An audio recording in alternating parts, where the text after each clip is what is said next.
let's just say this is ready to be signed. All right. So then I'm going to go ahead and go to pair of signing.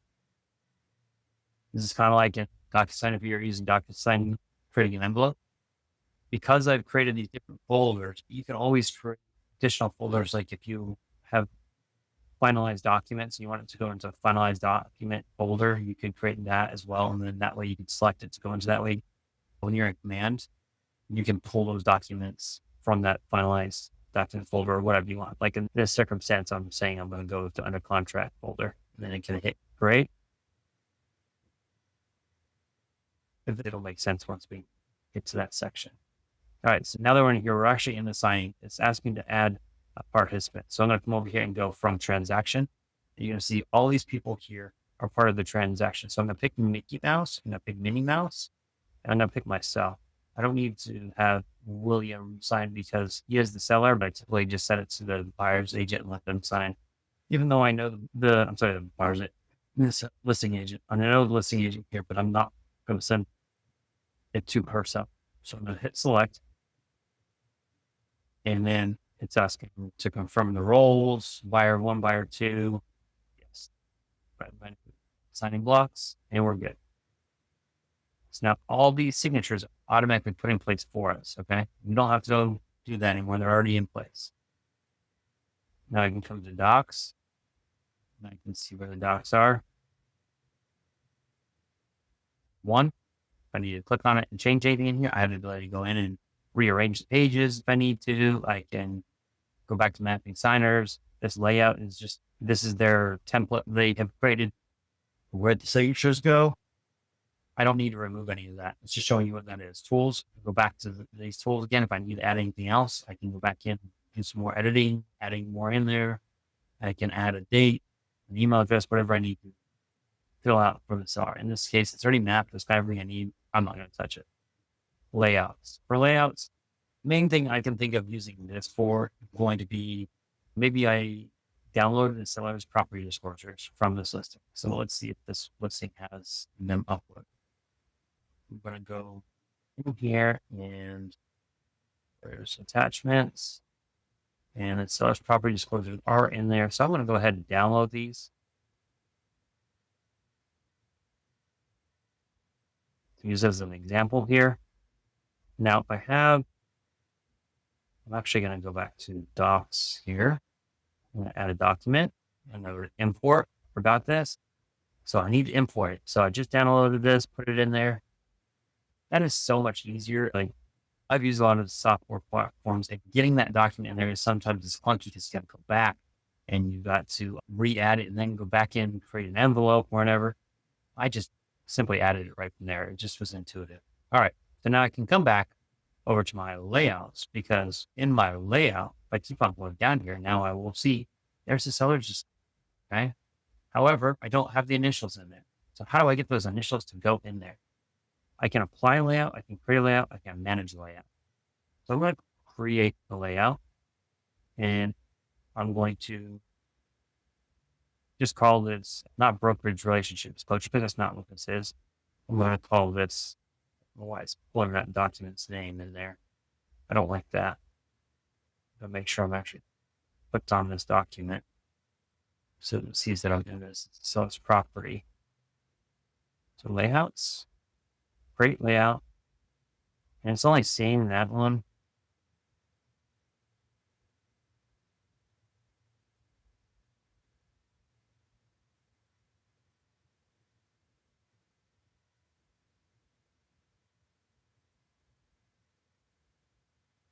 I'm just call this property disclosure.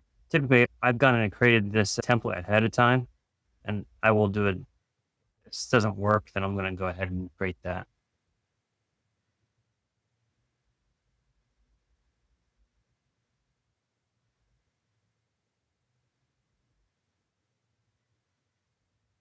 Well, I know what I just did.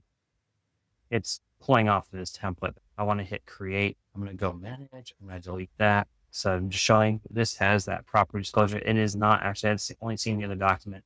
So I would need to go in and I would need to make sure that I create the layout, which all I'm trying to do is get the signatures on here. I need to do that ahead of time. That way, when I come in, I've already got one created.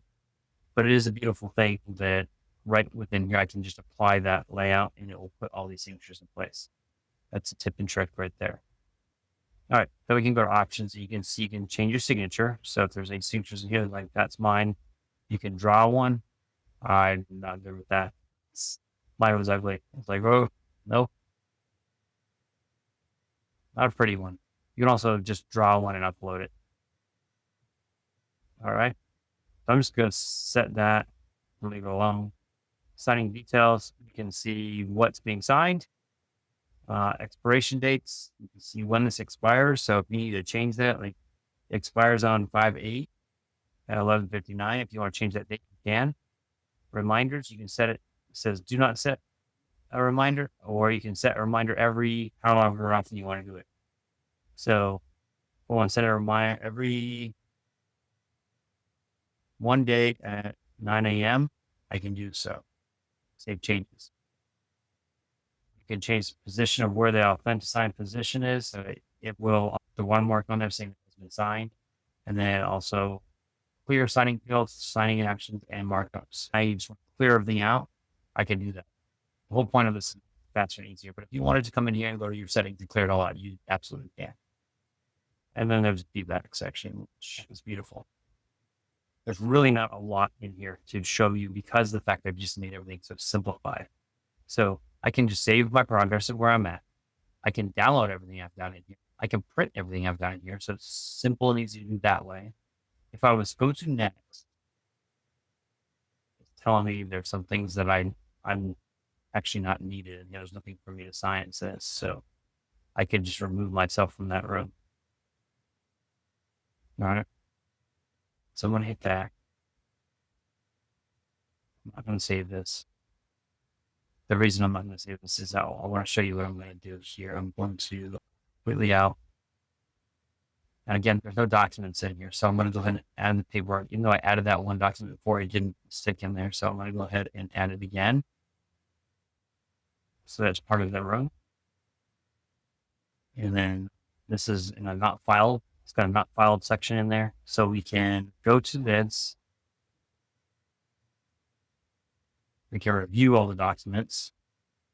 I can actually choose right from here to mark up this document, or I can choose to send for signing. I'm going to go ahead and hit send for signing, and I'm going to working folder, great. Now that I'm in here, I'm going to go to signers. I'm going to add participants, transaction. I'm going to choose these two. I don't need to add myself. I don't need to sign this. And then I'm going to go to tools. And from here, this is the very first time I've ever done this. I've actually done it in practice, but I cleared all that out. So it looks like it's the first time I've done it. I'm just going to go through and I'm going to add initials. It doesn't matter that whose initials are. It's just really knowing that this is who it is, buyer one. And then I'm going to slip over to buyer two and do initials again. I'm going to put them in place. And I'm just going to do this on every, okay? Put it in place. Come over here again. Key to this is this should be the only time I ever have to do this again. Initials again. Place. And then I'll do this again. Initials in place.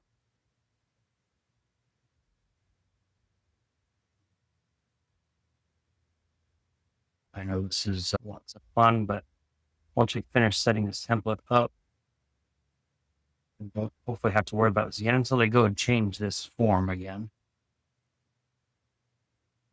Which we are using SPDR4 form. All right. So now I've got that. Now I just got to do some signatures. So in signature, I'm going to go buyer form right here. And I'm looking at this dotted line down here. I'm matching that dotted line up.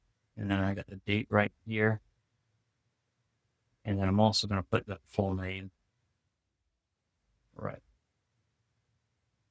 And then I'm going to come over and switch to the next buyer and go sign here. Here. And then I'm going to go to full name again. Right here. All right. So now that now I'm going to go layouts, layout options, and create layout. Much property disclosure. I'm going to leave it as a layout name is going to be SPDR4.